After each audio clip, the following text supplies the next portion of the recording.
For millions of years, mankind lived just like the animals.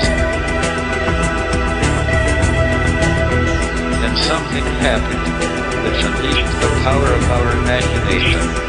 We learned to talk. There's a silence surrounding. From Washington, D.C., he's intellectual, author, and linguist, Professor Noam Chomsky. Manufacturing Consent. What is that title meant to describe?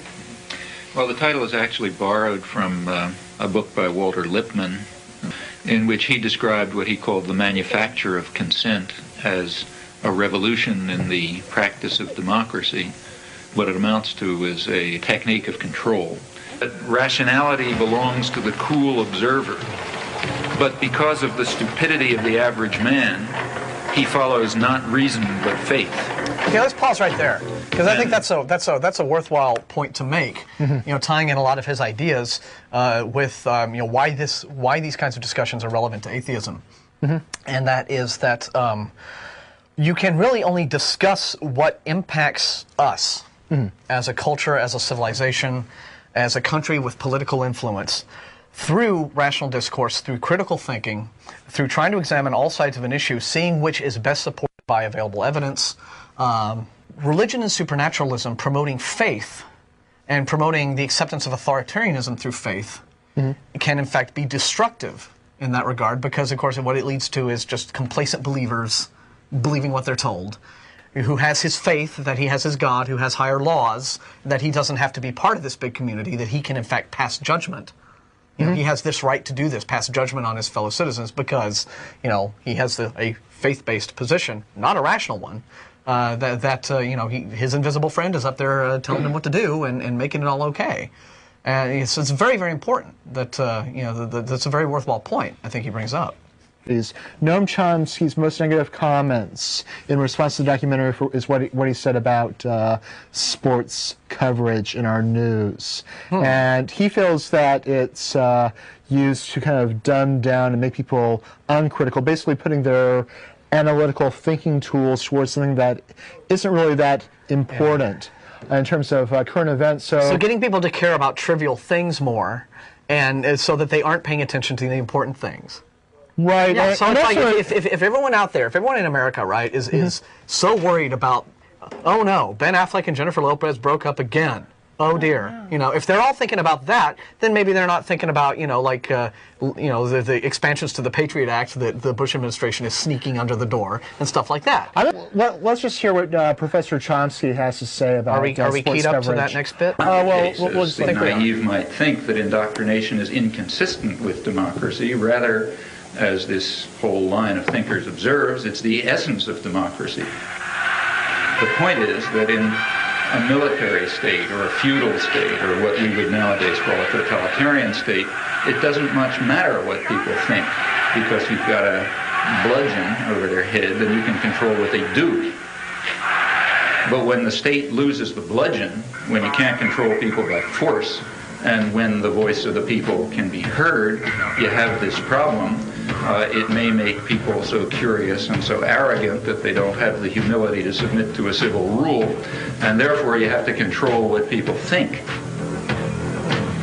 And the standard way to do this is to resort to what in more honest days used to be called propaganda, manufacture of consent, creation of necessary illusions, various ways of either marginalizing the general public or reducing them to apathy in some fashion. Now there are other media too, whose basic social role is quite different. It's diversion. There's the real mass media, the kinds that are aimed at, you know, the guys who Joe Sixpack, that kind. The purpose of those media is just to dull people's brains. This is an oversimplification, but for the 80% or whatever they are, the main thing for them is to divert them, to get them to watch National Football League, and to worry about, you know, mother with child with 6 heads or whatever you pick up in the, you know, and the thing that you pick up on the supermarket stands and so on, or, you know, look at astrology or get involved in, you know, fundamentalist stuff or something, or just get them away, you know, get them away from things that matter. And for that, it's important to reduce their capacity to think. take, say, sports. That's another crucial example of the indoctrination system, in my view. For one thing, because it offers people something to pay attention to that's of no importance. Pause right here. Keeps them from I want. Fighting words. There. Yeah, I think a lot of people who hate football are watching us right now. Right. Well, I think I actually disagree with one point that I made, if I understood him correctly. And he says that part of getting people into, I can understand like trivial media, celebrity worship and football and stuff like that might be a diversion, right? But astrology, I mean, come on, well, that's I think, legitimate stuff there. Well, no, I think that when he went on to mention like fundamentalist thinking and what have you, I actually don't see that as being a tool that is used to get people away from involvement. I actually think that that is a tool that is used to get people into being more involved, but again, manipulated to get into involvement from a particular ideological agenda. That's a very good point. I mean, fundamentalism is not. I mean, especially the way it's been going in this country, right? I mean, it has been a very useful tool for the religious right, which is very politically motivated. Been great for Ashcroft, great for Falwell. Great for. We've been substituting fundamentalism for politics. But other things I see as being the case. It's another way. Well, you could also say it's dumbing down the masses at the same time. It's mobilizing them. It is, but it's dumbing them down. Dogma. It's dumbing them, feeding them a dogma, but it's feeding them a dogma in a way that is useful to groups with political agendas, whereas just getting people dumbed down on, zoning out on football or, trading spaces. That's part of the manufacturing consent, though. Yeah, but that's, but like getting people zoned out on football doesn't really satisfy, help anyone with a political agenda, attain power. Dumbing people down on something like religious fundamentalism or supernaturalism or conspiracy, I don't want to get into that again, but, the various theories about, It's mobilizing as a political force. That's more useful. I mean, that's a means of manufacturing consent that I think is actually politically useful to certain groups, like the Christian Coalition, religious right, which are also being used in service of an elite. We have, in addition to Ashcroft, we have Mr. Halliburton himself, Dick Cheney, in the Bush White House as well. Okay. And just let him finish up. Yeah, we'll play this one bit out. Keeps them from worrying about things that matter to their lives that they might have some idea about doing something about. And in fact, it's striking to see the intelligence that's used by ordinary people in sports. I mean, you listen to radio stations where people call in. They have the most exotic information and understanding about, all kind of arcane issues. And the press undoubtedly does a lot with this. I remember in high school already, I was pretty old, I suddenly asked myself at one point, why do I care if my high school team wins the football game? I mean, I don't know anybody on the team, They have nothing to do with me. I mean, why am I cheering for my team? It doesn't make any sense, But the point is, it does make sense.